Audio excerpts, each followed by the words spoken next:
Hello, నేను మీ doctor Vaggu Anand Kumar. నేను consultant dermatologist and hair transplantation surgeon at KIMS hospital Secunderabad. ఈ యొక్క చలికాలం మొదలైంది. ఈ యొక్క చలికాలంలో చాలా మంది స్కిన్ సమస్యలతో బాధపడే అవకాశాలు ఎక్కువగా ఉన్నాయి. కనుక అందరూ కూడా తీసుకోవాల్సిన జాగ్రత్తల గురించి ఇటు చర్చిద్దాం. ఫస్ట్ ఏంటంటే, చలికాలం వచ్చినప్పుడు ఏమవుతుందంటే అవుట్డోర్ లో ఉన్నటువంటి హెయిర్ లో లెస్ వాటర్ ఉండడం చేత ఇది బాగా డ్రై కూల్ గా ఉంటుంది. సో లెస్ హ్యూమిడిఫికేషన్ అవుతుంది. కనుక అప్పుడు మన యొక్క చర్మంలో ఉన్నటువంటి మాయిశ్చర్ కూడా తగ్గిపోయేసి డ్రై అవేసి క్రాక్స్ వచ్చేటువంటి అవకాశాలు ఉంటాయి. కనుక మంచి హ్యూమిడిఫైయర్ ఇంట్లో మీరు ఎక్కువ ఆఫీస్లో కానీ ఇంట్లో కానీ ఒక హ్యూమిడిఫైయర్ ఉంచుకోండి. ఈ యొక్క హ్యూమిడిఫైయర్ ఏం చేస్తుందంటే మన యొక్క హెయిర్ లో మాయిశ్చరైజర్ పెంచేటువంటి అవకాశాలు ఉంటాయి.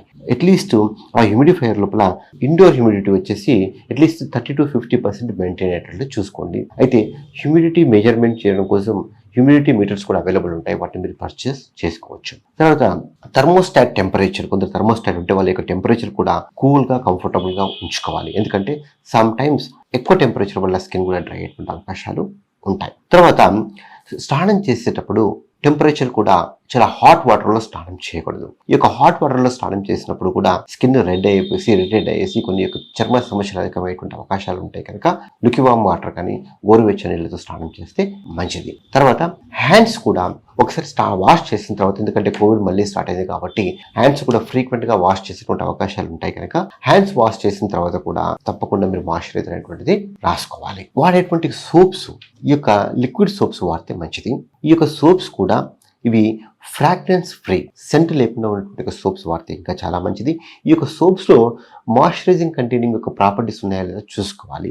అంటే ఈ యొక్క ఇంగ్రీడియంట్స్ లోపల హైల్రానిక్ యాసిడ్ కావచ్చు, సెరమైడ్స్ కావచ్చు, ఫ్యాట్స్ కావచ్చు, తర్వాత ఆయిల్స్ కావచ్చు, షియా బటరు, ఓట్స్, ఇవన్నీ కూడా మాయిశ్చరైజింగ్ కంటైనింగ్ ఒక ప్రాపర్టీస్ కలిగినటువంటి సోప్స్. కనుక అలాంటి ఉన్నటువంటి సోప్స్ వాడితే ఇంకా చాలా మంచిది. తర్వాత ఫేస్ కు వాడేటువంటి రెజిమెన్ లోపల ఆల్ఫా హైడ్రాక్సీ యాసిడ్స్ అంటే గ్లైకోలిక్ యాసిడ్ కానీ సాలిసిలిక్ యాసిడ్ కానీ వాడుతూ ఉంటారు జనరల్ కొందరు డైలీ రొటీన్ కోసం అనేసి.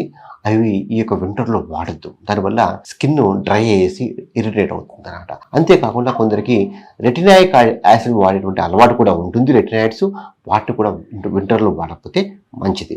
చాలా మంది అనుకుంటారు వింటర్ లో సన్ ఏముండదు కనుక సన్ స్క్రీన్ అప్లై చేసుకోవాల్సినటువంటి అవసరం ఉండదు అనుకుంటారు. అది తప్పు. ఎందుకంటే మాకు ఉన్నటువంటి స్నోకి ఈ యొక్క వింటర్ లో కూడా సన్ రేస్ రిఫ్లెక్ట్ అయ్యేసి ఇంకా దుష్ఫలితాలు అధికమైనటువంటి అవకాశాలు ఉంటాయి. కనుక వింటర్ లో కూడా సన్ స్క్రీన్ కంపల్సరీ రాసుకోవాల్సిందే. తర్వాత మీరు వేసుకునేటువంటి దుస్తులు చాలా ఇంపార్టెంట్. ఇవి చాలా కంఫర్టబుల్ గా ఉండాలి. కొంత ముఖ్యంగా ఈ అటోపిక్ ఎగ్జిమా ఉన్నటువంటి పేషెంట్స్ లోపల ఈ వులెన్ క్లాత్స్ వేసుకున్నప్పుడు కానీ, సోరియాసిస్ పేషెంట్స్ లో ఈ వులెన్స్ క్లాత్స్ వేసుకున్నప్పుడు కానీ అవి చాలా ఇరిటేటింగ్ గా గురేసి ఇంకా వాళ్ళకు ఉన్నటువంటి డెర్మటైటిస్ కావచ్చు, ఎగ్జిమా కావచ్చు, వాళ్ళకు ఉన్నటువంటి సెన్సిటివ్ స్కిన్ కావచ్చు, ఇంకా పెరిగేటువంటి అవకాశం అధికంగా ఉంటుంది. కనుక మీరు వేసుకున్నటువంటి క్లాతింగ్ లోపల కంఫర్టబుల్ గా ఉండాలన్నమాట.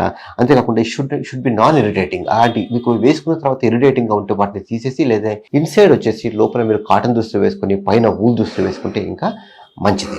ఇలాంటి కొన్ని జాగ్రత్తలు తీసుకోవాలి. అంతేకాకుండా స్నానం చేసిన ఇమ్మీడియట్ గా డ్రై అయిన ఇమ్మీడియట్ గా ప్యాక్ చేసుకున్న తర్వాత ఒళ్ళంతా మాయిశ్చరైజర్ అనేటువంటిది కంపల్సరీ అప్లై చేసుకోండి. ఈ మాయిశ్చరైజర్ గురించి మనం ప్రీవియస్గా ఒక మంచి వీడియో చేయడం జరిగింది. సో ఈ యొక్క మాయిశ్చరైజర్ స్నానం చేసిన ఇమీడియట్గా మార్నింగ్ ఒకసారి, నైట్ ఒకసారి ఒళ్ళంతా ఈ యొక్క వింటర్లో కంపల్సరీ అప్లై చేసుకోవాలి. ఎస్పెషల్లీ హ్యాండ్స్కి మాత్రం ఫ్రీక్వెంట్గా హ్యాండ్ వాష్ చేసేటువంటి అలవాటు ఉంటుంది కనుక వాష్ చేసిన ఇమీడియట్గా మళ్ళీ ఒకసారి మాయిశ్చరైజర్ అప్లై చేసుకుంటే మంచిది.